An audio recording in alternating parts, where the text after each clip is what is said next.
circumstances with courage because God is in control. Amen. We can live without fear, follow God's plan, and see faith rewarded in our lives.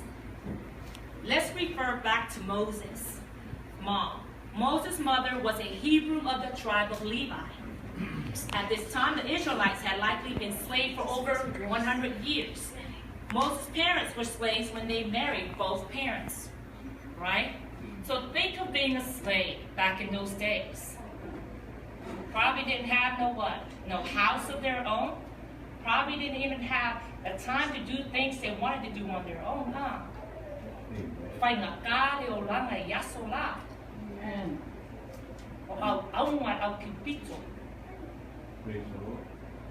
Had no opportunities to rise above their what? Their poverty.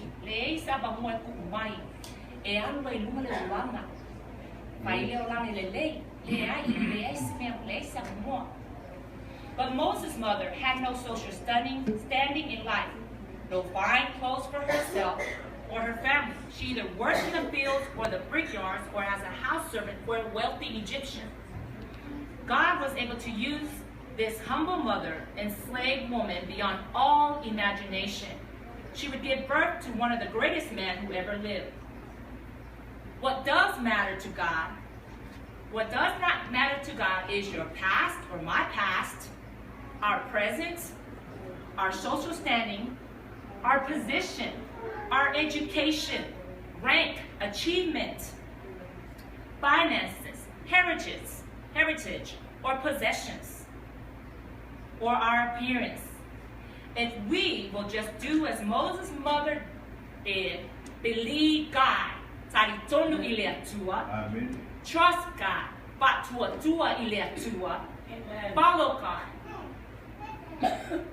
follow Him. God will accept us and use us and bless the others around us through us. Amen. Amen. So let's look at 2 Corinthians, or 1 Corinthians chapter 1, verse 26 and 29.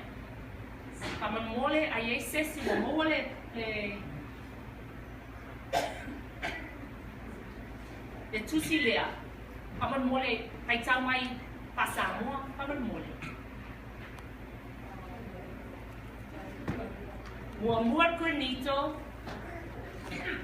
mata upu muamua, kay upu lufu ono, lufu iba.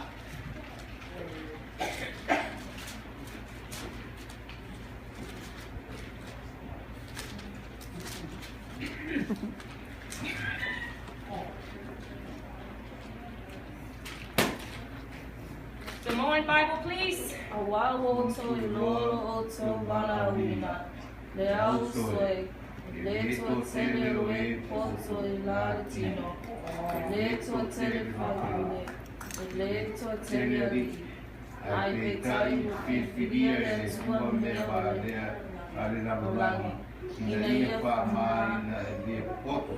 Mambea vai alinabulangi. Ufa fifiria e tua e fama ina e mea ros. Mea tangata do mea fatawa alinabulangi. Fifiria e tua. Aso mambea e ai. Inaia farea maina ia mea o iai.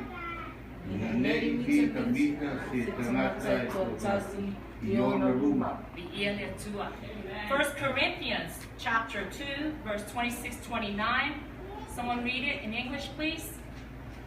For ye see your father further, how that not many wise men of their flesh, not many mighty, not many noble are called.